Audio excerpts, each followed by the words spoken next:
ഈന്തുപിടി പണ്ട് കാലത്തെ ട്രഡീഷണൽ ഫുഡാന്ന് പറഞ്ഞിട്ട് വല്യമ്മ പറഞ്ഞുണ്ടാക്കിയിരിക്കുന്ന സാധനമാട്ടത്. പിടി രൂപത്തിൽ ഉണ്ടാക്കിയിട്ട് കോഴിക്കറി മിക്സ് ചെയ്ത് ഉണ്ടാക്കുന്നതാണ് ഇതിന്റെ പ്രക്രിയ. കുറെ കാലം മുമ്പ് കഴിച്ചുകൊണ്ട് തന്നെ ഇതിന്റെ ടേസ്റ്റ് ഒന്നും ഇപ്പോൾ ഓർമ്മയില്ല കേട്ടോ. സൈഡ് ഡിഷ് ആയിട്ട് മുട്ടക്കോഴി പാർട്സും അതും വിറകടപ്പിലാണ് തയ്യാറാക്കണത്. പൊടി നല്ല തിളച്ച വെള്ളത്തിൽ കുഴച്ചെടുക്കണം കേട്ടോ.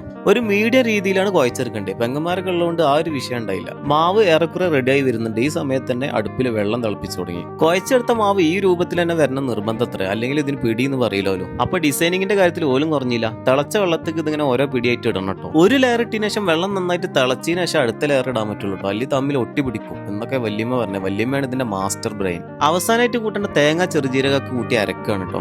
മഞ്ഞൾപ്പൊടി, മുളക്, ഇഞ്ചി ഇതൊക്കെ ചതച്ചൊരു വെള്ളമാണ് കേട്ടോ. ഈ വെള്ളം നന്നായിട്ട് തിളച്ചതിന് ശേഷം ഈ പിടി വേറൊരു പാത്രത്തിലോട്ട് മാറ്റുക ചെയ്യുക. അതിനുശേഷം നേരത്തെ അരച്ചു വെച്ച തേങ്ങ ഇതിലേക്ക് ചേർക്കുക കേട്ടോ. എന്നിട്ട് നന്നായിട്ട് മിക്സ് ചെയ്ത് കൊടുക്കുക. ഓരോ പീസ് ഉടയാതെ ശ്രദ്ധിച്ചിട്ട് വേണം ഇത് ഇളക്കാൻ വേണ്ടിയിട്ട്. അങ്ങനെ ഏകദേശം വെന്തതിന് ശേഷം ഈ ഒരു ചിക്കൻ കറി ഇതിലേക്ക് ചേർക്കുക കേട്ടോ. എന്നിട്ട് നന്നായിട്ട് ഒന്നുകൂടി മിക്സ് ചെയ്ത് കൊടുക്കുക. ഈ ഒരു സംഭവം കൂടി വെന്തതിന് ശേഷം നല്ലൊരു സ്മെല്ലൊക്കെ വരുന്നുണ്ട് കേട്ടോ. അങ്ങനെ സംഭവമൊക്കെ ഏകദേശം റെഡിയായി. കൂടെ കഴിക്കാനായിട്ട് ഈ ഒരു മുട്ടക്കോഴി പാർട്സ് കേട്ടോ. ഫസ്റ്റ് ആയിട്ട് തന്നെ ടേസ്റ്റ് ചെയ്യണം നമ്മുടെ ജിപ്പുട്ടനാട്ടോ. അതിന്റെ ടേസ്റ്റും അതിന്റെ എക്സ്പ്രഷനിലൂടെ നമുക്ക് മനസ്സിലാക്കി എടുക്കാം.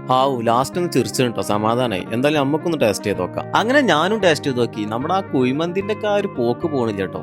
പിന്നെ തോരൻ വന്നു, ഓലൻ വന്നു, കാളം വന്നു, വയറ് നിറഞ്ഞു.